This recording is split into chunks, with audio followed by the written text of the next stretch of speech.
So, do you remember almost exactly a month ago when we uploaded a video on the channel talking about how Johnny's objections to the final order were hinting at a possible appeal? Now, as I mentioned earlier, Johnny filed objections to the final order, and they're quite extensive. It seems to me that he's preserving his options or his arguments for appeal. Well, it's happened. Hello everyone, welcome back to the channel, and welcome if you're new, and thank you so much for joining the lawyer from the land down under, so far away in Australia. I swear to God, sometimes I feel like we're on a different planet. That's how crazy the time zones are. And for today's video, we're going to be talking about both appeal filings by Amber Heard and Johnny Depp, and we're going to talk about the merits of each appeal without actually having knowledge of the exact grounds on which the appeals are being lodged. So I'm gonna have to guess, or rather than guess, use the post-trial motions and Johnny's objections as a very good indication of what the appeals are gonna be based on. I will have to split it into two different videos to cover each appeal because otherwise it will be quite a lengthy one. So we're gonna start off with looking at Johnny's objections, and we'll talk about the prospects of success there. And for the next video, we'll cover Amber Heard's grounds or likely grounds of appeal, or the most expected grounds of appeal based on her post-trial motions. So Amber filed her notice of appeal on the 21st of July, so a couple of days ago, and then the very next day, Johnny filed his notice of appeal. So it is quite clear that Johnny pretty much only did this because she went ahead and did it herself. And this is very much confirmed and reflected in a statement that was released by a spokesperson on behalf of Johnny Depp. The statement reads, "The verdict speaks for itself, and Mr. Depp believes that this is a time for both parties to move on with their lives and heal. But if Ms. Heard is determined to pursue further litigation by appealing the verdict, Mr. Depp is filing a concurrent appeal to ensure that the full record and all relevant legal issues are considered by the Court of Appeal." So essentially confirmation that Johnny Depp is only doing this because she just won't let it go. All right, so let's discuss Johnny's objections to the final order, which, as I explained in the video I made a month ago when the final judgment was first released, is a way of preserving one's arguments or one's options for appealing later down the line. Oh, and also if you're new to the channel, this is Leo. He's a ragdoll, or Galileo, but his nickname's Leo.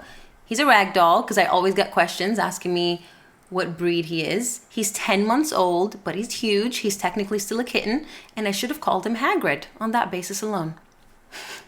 Now, the objections to the order reference motions in limine, demurs, pleas in bar, and motions for summary judgment, which have been filed throughout the years. So since this case started in 2019, I have covered a significant amount, if not the entirety, of these submissions over the past 2 years. So please do check my Johnny Depp versus Amber Heard playlist for the 2020 coverage that I made with regards to this case. More specifically, I'm going to start off with the third point, and my apologies for my cat melting. He is falling asleep in my arms. So where was I? Third point. The third point is specifically related to the counterclaim, where the jury were instructed to essentially regard Adam Waldman as being in Johnny Depp's shoes. This instruction was made to them by Elaine during closing arguments. This essentially means that the jury were told to see, I think he's leaving. I think he's leaving us, folks. Say bye. Say bye.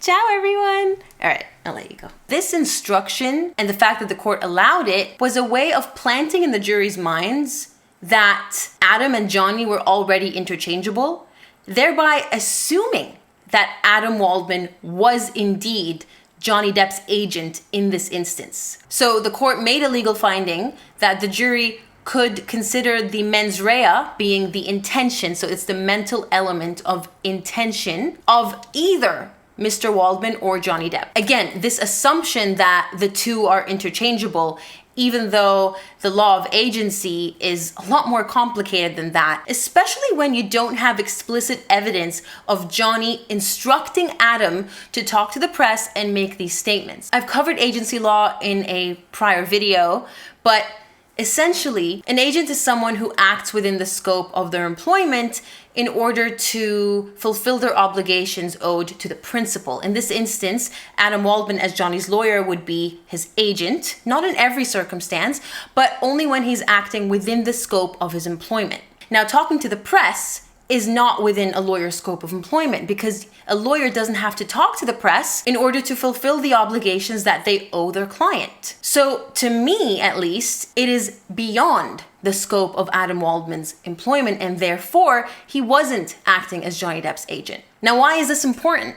Because agency can be implied. It doesn't have to be explicit. But this is only possible when, as I said, the agent is acting within the scope of their employment. That's when they have implied authority to do something. So because Adam was speaking to the press, it doesn't fall within the scope of employment, and therefore there was no implied authority, meaning we're only left with express authority. So Amber had to have produced evidence to the jury of Johnny expressly instructing Adam Waldman to make the statement that was found to be defamatory to the press. No such evidence was provided. Now, of course, this is all protected by client-attorney privilege, but the jury were instructed not to use that to make a negative inference or an adverse finding against Johnny Depp. So you can't use client-attorney privilege as proof that Johnny is hiding something and did indeed instruct Adam Waldman. The next objection is the court's failure to exclude inadmissible hearsay.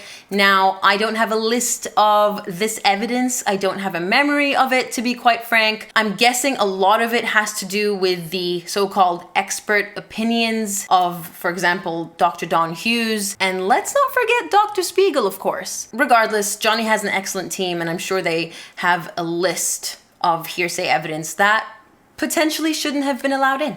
The next objection relates to Mr. Rottenborn's part in closing arguments. Amongst other things, he implored the jury to consider the message that they would be sending the world if they found for Johnny Depp, being that it's never enough, a victim's evidence is never enough, if they're injured, they're not injured enough, or they faked it. If they don't have evidence, that means they're lying and it never happened. That was his angle. The objection here is that by saying this, Mr. Rottenborn invited the jury to consider things from Amber's point of view, rather than based on the evidence. They also described it as an improper invitation for the jury to decide the case on larger social issues. So to take into consideration this overarching message rather than, again, simply focusing on the evidence at hand, which is what a jury is meant to do. It's why they're admonished. It's why they're sometimes sequestered. In this instance, they weren't. It's why they have to stay away from social media and talking about this case with anyone. It's to make sure that there aren't any external influences,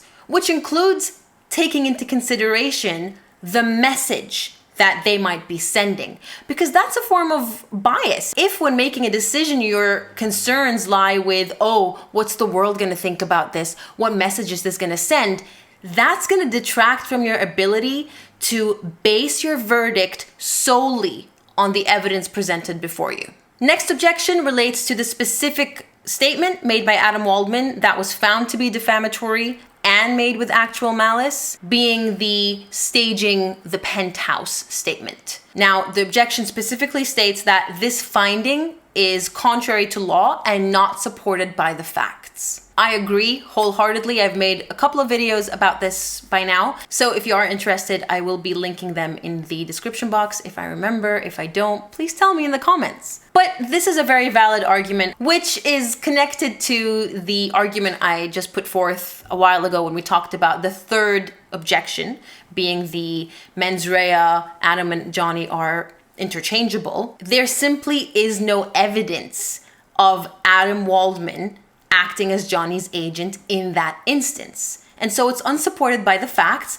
and by the law of agency. Next objection, second last, is the jury's award of $2 million to Amber Heard is excessive and unsupported by the facts. This one, again, I'm remembering the testimony put forth by her experts, and I don't understand how the jury was able to arrive at a $2 million amount to award Amber Heard. There has been no evidence put forth by Amber as the counterclaim plaintiff. The onus is on her to prove these damages. Now, she's relying on defamation per se, which Johnny relied on as well. It's a cause of action or a subcategory of defamation where the allegation is so heinous, is so egregious, and is criminal in nature that damages don't even have to be proven. They're presumed because of how bad the defamatory statement was. But Johnny still provided many experts to support the amount of money that he lost as a direct result of the op-ed. And we will cover this in the next video where we talk about Amber's potential grounds of appeal. But Amber just didn't do the same. I don't recall any expert that actually gave a legitimate breakdown demonstrating to the jury how they arrived at a certain amount, for example. There wasn't even any evidence of any spikes in negativity against Amber Heard in the month that Adam made those statements and in the month that they were published. If anything, I recall one of the experts in their demonstrative showing that there was a drop in negativity against Amber Heard in hashtags and social media tweets and all that in the month of April and right after. So the evidence just wasn't there. Specifically, the appeal obviously is in relation to the counterclaim. So it does really whittle down to whether Adam was Johnny's agent, whether the statements he made were false, and whether he made them with actual malice. I think on all three counts, this should have failed and Amber shouldn't have been awarded $2 million. And a finding of defamation shouldn't even have been made. The finding was simply not supported by the facts and contrary to law. And with regards to the $2 million being excessive, under Virginia law, the court may only correct a verdict when it is so excessive as to shock the conscience of the court or to compel the conclusion that the verdict was the product of passion or prejudice or some misunderstanding of the facts or the law. So, in this instance, because of all the arguments I just put forth, unless there was evidence that was improperly rendered inadmissible by the court, which I highly doubt, I think that there is a good chance that the Court of Appeal will look at the $2 million award of damages and go, I mean, on what basis? She still has her L'Oreal contract. She's still in Aquaman 2. We got confirmation that her role was always meant to be limited in the second movie because of the lack of chemistry between the two. And it was, she's not the star. She's not the lead. She's still with the ACLU, as far as I'm aware. I mean, tell me in the comments if I've missed something and she's, apart from the social media backlash and apart from her reputation being destroyed because of her own actions, let me know if she's actually suffered any losses. I mean, right now, yeah, she's probably unemployable because of the finding made against her by a jury. Not because of anything Adam Waldman may or may not have said. I've said this 2 years ago when she initially filed her counterclaim. This is Amber Heard literally throwing something on the wall like a bowl of spaghetti and seeing what sticks. And fortunately for her, a strand, a noodle, actually stuck somehow. Shockingly, I must add. Overall, I think Johnny's prospects of success in this appeal are not bad at all. I truly struggled to see how a jury thought that Adam Waldman was acting as Johnny's agent in this instance. Adam very clearly did not act with actual malice because that's a very important element, as Amber Heard is a public figure. He went to the LAPD with a folder full of evidence of her perjuring herself, of her staging things, of her conspiring with her friends. These are not the actions of someone acting with actual malice. If he just went there and just made a complaint without any evidence in support of his complaints, then of course people can go make false allegations and make false reports and claims to the police. It happens every day. But as someone who presented with evidence, and lots of it from the sounds of it, a whole brief, are these really the actions of someone who truly doesn't believe in what they're saying? Because mens rea is the intention element. You're looking at the person's mindset. It's subjective. It's not objective. And so what was Adam Waldman thinking and believing when he made those statements? I think, maybe because I've been covering this case for far too long at this point, it is crystal clear that Adam Waldman was not acting with actual malice and was very much acting with a very reasonable belief that the allegations that he made against her were true.